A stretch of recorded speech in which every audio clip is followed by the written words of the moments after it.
कि तेरा इंतजार करेंगे हम, चाहे जमाने लग जाए, या तो तू आ जाए या हम ही ठिकाने लग जाए।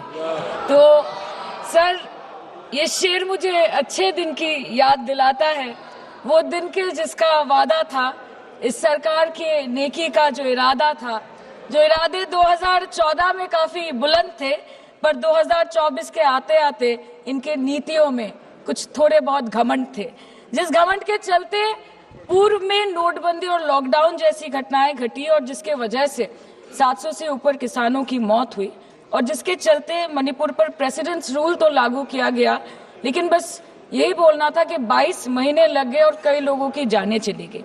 सर, मैंने आगे भी ये चर्चा की थी कि if president's rule was the only solution, why was it not imposed months ago when people were dying?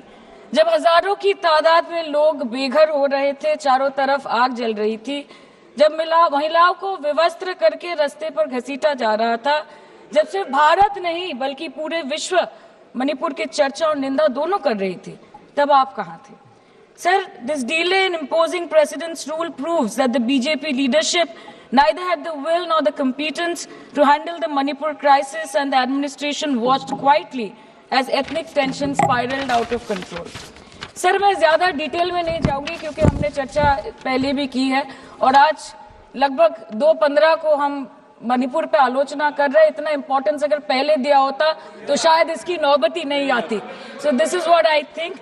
पर सर, ये शर्मिंदगी की बात है कि आज भारत के एक राज्य में प्रेसिडेंट्स रूल है। ये भी शर्मिंदगी की बात है कि 140 करोड़ की आबादी में 80 करोड़ को मुफ्त में राशन दिया जाता है।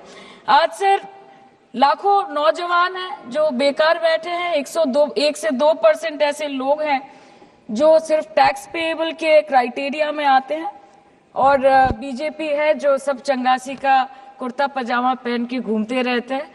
ये दिखाने के लिए अच्छी बात है, लेकिन ग्राउंड रियलिटी कुछ अलग ही है सर।